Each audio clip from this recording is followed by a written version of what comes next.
लोकसभा चुनाव के नतीजों ने बीजेपी के 4 मंत्रियों, डिप्टी स्पीकर समेत 6 विधायकों और कांग्रेस के 12 विधायकों के लिए खतरे की घंटी बजा दी है। ये नेता अपने विधानसभा हलकों में अपनी ही पार्टी के प्रत्याशियों को जीत नहीं दिला पाए। हालांकि इसके पीछे कारण अलग अलग रहे हैं, लेकिन भाजपा और कांग्रेस दोनों ही दलों में भेतरघात के आरोप लगे हैं।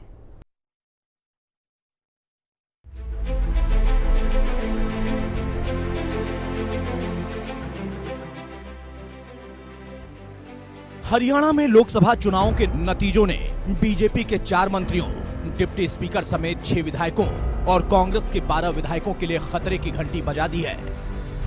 ये नेता अपने विधानसभा हलकों में अपनी ही पार्टी के प्रत्याशियों को जीत नहीं दिला पाए। हालांकि इसके पीछे कारण अलग अलग रहे हैं, लेकिन भाजपा और कांग्रेस दोनों ही दलों में भितरघात के आरोप लगे हैं। लोकसभा चुनाव में विधानसभा हलकों में कमजोर और लचर प्रदर्शन करने वाले विधायक अब दोनों पार्टियों के रडार पर आ गए हैं। दोनों ही दल विधायकों और दिग्गज नेताओं का रिपोर्ट कार्ड तैयार करने में जुट गए हैं। इसी रिपोर्ट कार्ड के आधार पर विधानसभा चुनाव में टिकट मिलने तय हैं। दोनों ही दल लोकसभा चुनाव से पहले अपने नेताओं और कार्यकर्ताओं को आगाह भी कर चुके हैं। सबसे पहले सरकार के मंत्रियों के हलकों की बात करते हैं। इनमें सबसे पहला नंबर कृषि मंत्री कंवरपाल गुर्जर का आता है। उनके जगाधरी हलके से कांग्रेस को 15,446 मतों की लीड मिली है।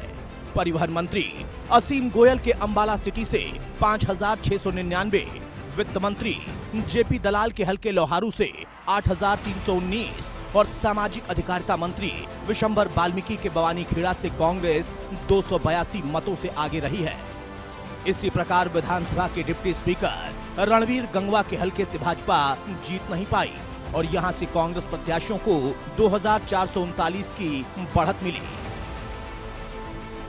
बीजेपी विधायकों की बात करें तो भव्य बिश्नोई के आदमपुर हलके से कांग्रेस को 6,384, दुलाराम के फतेहाबाद से 22,641, प्रवीण डागर के हलके हथीन से 51,724, जगदीश नायर के होडल से 566 मतों से कांग्रेस जीती है। इसी प्रकार पूर्व मंत्री संदीप सिंह के पिहोवा हलके से आप पार्टी को 879 और पूर्व मंत्री कमलेश ढांढा के हलके कलायत से आपको 13,372 मतों पर बढ़त मिली है। जबकि लोकसभा चुनाव के समय भाजपा के 40 और कांग्रेस के 30 विधायकों पर प्रत्याशियों को जिताने की जिम्मेदारी थी। हालांकि 5 मंत्रियों का प्रदर्शन बेहतर रहा है। इसमें उद्योग मंत्री मूलचंद शर्मा ने बल्लभगढ़ हलके से भाजपा प्रत्याशी को 45,775 की लीड दिलाई।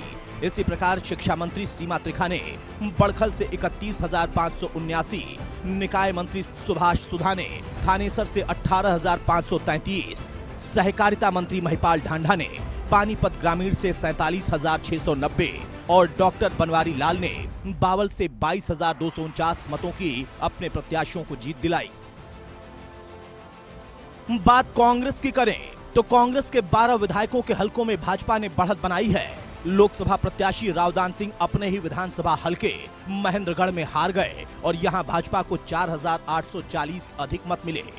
कालका से विधायक प्रदीप चौधरी के हलके से भाजपा को 10,845, बिशनलाल सैनी के रादौर में 7,198, मेवा सिंह के लाडवा में 8,750, किरण चौधरी के तौशाम में भाजपा प्रत्याशी को 8,063 मतों से जीत मिली है।